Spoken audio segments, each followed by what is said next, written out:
Vous vous intéressez donc à l'incendie dans le massif des Corbières qui n'est toujours pas éteint et qui ne le sera pas avant plusieurs jours, vient d'indiquer le préfet de l'Aude. Oui. Alors, votre micro, oui, voilà. Les pompiers espèrent fixer dans les heures qui viennent cet incendie historique, le plus important en France depuis 1949. 17 000 hectares parcourus, 13 000 détruits. C'est un combat de tous les instants, explique à l'instant le préfet de l'Aude, Christian Pouget. On traite toutes les réactivations de feu qui peuvent se produire principalement sur les bordures du feu. Il y a 90 km de bordures de feu, donc avec la nécessité d'intervenir et de maintenir un dispositif de surveillance. On va le maintenir plusieurs jours. Le feu ne sera pas déclaré éteint avant plusieurs jours, c'est certain, parce qu'il y a encore beaucoup de points chauds. Voilà, vous passez un moment à un endroit, vous revenez 15 minutes après, vous avez un petit redépart de feu. Et donc c'est ces réactivations qu'il faut traiter pour être bien certain que le feu est éteint et il y a encore du travail. Le préfet de l'Aude, Christian Pouget. Ouais. On sent bien, Abdoulaye Kanté, que toutes les équipes qui s'occupent de la sécurité, du suivi, sont encore mobilisées. Ça va durer très longtemps. Hein. Il va falloir une grosse coordination en fait des services qui sont, on va dire, impliqués par rapport à cet incendie. Et aussi, notamment, on voit le préfet qui doit faire malheureusement un point, on va dire, fréquent pour essayer d'expliquer la situation, pour montrer aussi, notamment aussi pour les sinistrés, qui doivent eux aussi prendre des dispositions, savoir un peu où ils doivent aller, comment être acheminés, quels sont les services, les moyens de l'État qui sont mis en place, notamment pour les sinistrés, ceux qui ne peuvent pas, on va dire, se loger, voir aussi l'entraide. Aussi, quel est le point de l'entraide, notamment les associations qui doivent rentrer en contact avec ceux qui ne peuvent pas se loger, mais aussi, surtout, le point aussi au niveau des forces vives, c'est-à-dire notamment les pompiers et la sécurité civile, quel est leur champ d'action, et savoir un petit peu où le feu est en train de se propager, la progression, pour évidemment anticiper l'arrivée, notamment dans certaines zones où ils peuvent être impactés, quoi. Félix Mathieu, direction donc Saint-Laurent de la Cabrerie, dont on parle beaucoup. Oui, une des communes les plus sinistrées du côté des vignes aussi. 800 à 900 hectares de vignes détruits au total dans ce massif des Corbières.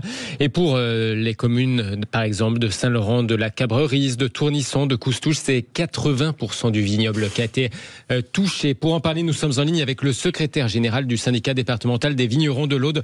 Bonsoir Franck Saillant. Oui, bonsoir. Bonsoir, merci d'être avec nous. Oui. Dans Les Vraies Voix sur Sud Radio. Vous avez rencontré le Premier ministre François Bayrou aujourd'hui. Qu'est-ce que vous lui avez dit ? Effectivement, bon, c'était hier qui s'est déplacé. Alors qu'est-ce qu'on lui a dit ? On attendait surtout qu'il vienne constater sur place l'impact des dégâts et surtout le rôle essentiel de la vigne dans des incendies géants comme on a connu là. Parce que ça fait 20 ans qu'on le dit et malheureusement aujourd'hui on n'est même pas surpris parce qu'on savait que ça allait arriver. On le sait très bien et les pouvoirs publics ont fait la sourde oreille pendant des années et malheureusement aujourd'hui on est au pied du mur. Qu'est-ce qui n'a pas été fait que vous auriez voulu lorsque vous dites ça fait 20 ans qu'on le dit ? Ce qu'on attendait, c'était déjà un accès à l'eau dans des massifs comme les Corbières, qui sont des terres en proie à la sécheresse depuis plusieurs années. Et ensuite, une aide au maintien en zone défavorisée, comme les ICHN, qui sont des aides compensatoires au handicap naturel, qui a sur d'autres cultures que la vigne. Et malheureusement, la vigne en est exclue.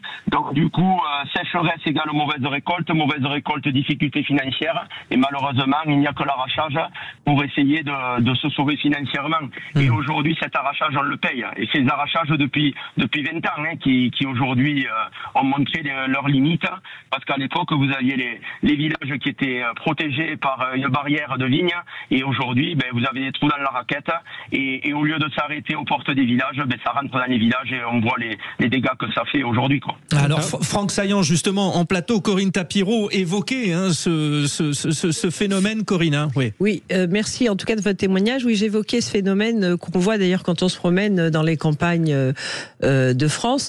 Et c'est extrêmement étonnant qu'il n'y ait pas eu des mesures alternatives, à la limite, pour pouvoir pallier à ces problèmes. Et moi, ce qui me paraît extrêmement inquiétant, en tout cas pour la profession viticole, c'est qu'elle vient d'être touchée, en tout cas dans cette région, très très durement. Et il n'y aura donc pas de production. Et c'est des centaines de viticulteurs qui vont mettre la clé sous la porte. Et comment vont-ils être aidés ? Comment cela va-t-il être compensé au niveau des assurances, etc. Vous avez déjà une idée ? Voilà, je vous remercie de poser la question parce que pour moi c'est le point central. Parce que bon, il y a le côté structurel là qu'il va falloir mettre sur la table avec les pouvoirs publics très rapidement pour éviter que ce genre de catastrophe se reproduise. Mais ça, c'est l'urgence qu'il faut gérer parce qu'on est à une semaine, voire 10 jours des vendanges dans cette région.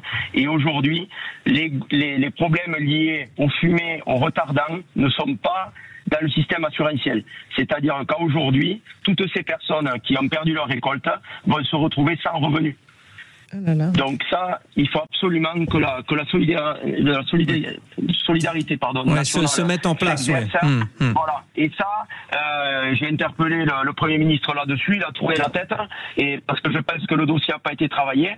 Il a aussi dit en préambule que de toute façon l'état des finances était compliqué. Voilà, de toute manière, dès qu'il se dépasse, c'est ce qu'il dit en premier, au cas où on lui demanderait de l'argent.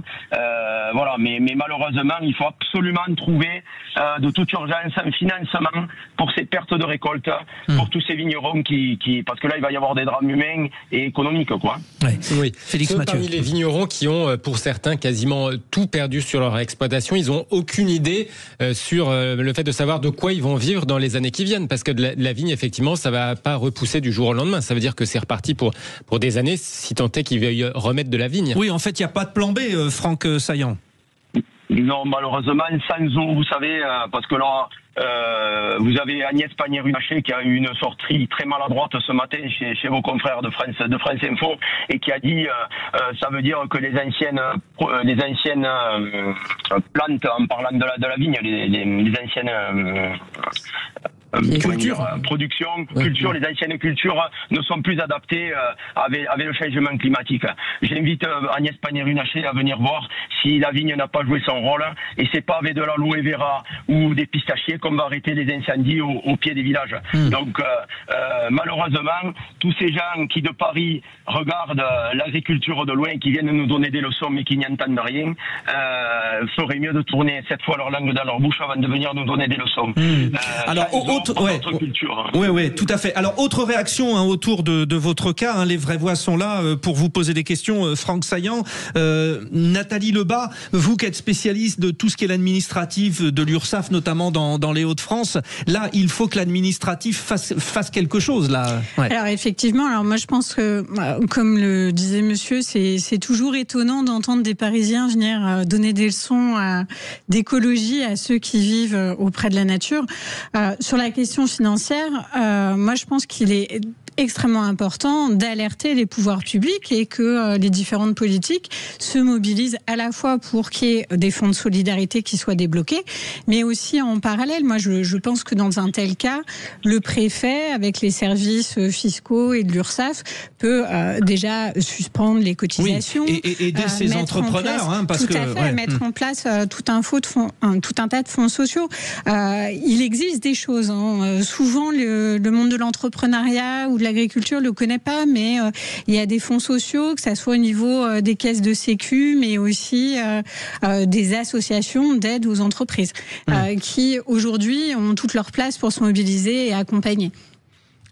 Concernant ce que vous disiez sur le fait que les vignes pouvaient permettre de lutter contre la propagation des incendies, qu'on comprenne bien parce que tout le monde ne le savait pas forcément, c'est-à-dire que à la place des vignes qui sont arrachées, il y a de la broussaille, là où les vignes, grâce à l'espacement entre les différents pieds, permettaient d'éviter la propagation du feu, c'est ça ?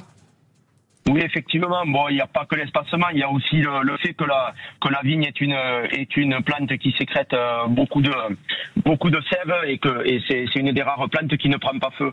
Donc effectivement, vous remplacez, quand vous arrachez une vigne, vous remplacez le meilleur coupe-feu qui existe dans nos régions par de la broussaille qui est le carburant numéro 1 des incendies.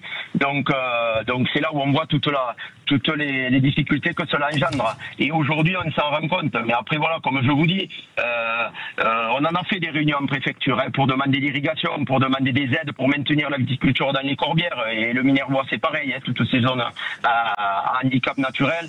Et malheureusement, on nous écoutait, parce qu'on nous dit jamais non. Ils sont toujours d'accord avec nous. Oui, vous avez raison, mais derrière, on nous apporte pas de solution. Le problème, il est là. Et malheureusement, vous savez, quand les lumières des médias seront partis et les sirènes des pompiers, et bien on va se retrouver dans le désarroi avec des vignerons dans une situation de détresse. Et vous savez, les préfets aujourd'hui, ils ont des budgets très serrés parce qu'ils ont des ordres de Bercy, et quand on leur demande de l'aide, vous savez, c'est très compliqué. Ouais. Juste très rapidement, est-ce que vous, dans votre corporation, vous avez un fonds de solidarité, notamment à cause de ces catastrophes? Est-ce que vous avez un fonds de solidarité pour vos collègues, en fait, ceux qui sont face à cette problématique-là? Alors, si vous voulez, il y a des fonds de calamité qui existent au niveau de l'État. Vous avez pour ce qui est des pertes de fonds, c'est-à-dire les souches qui vont être brûlées par l'incendie, ça c'est couvert.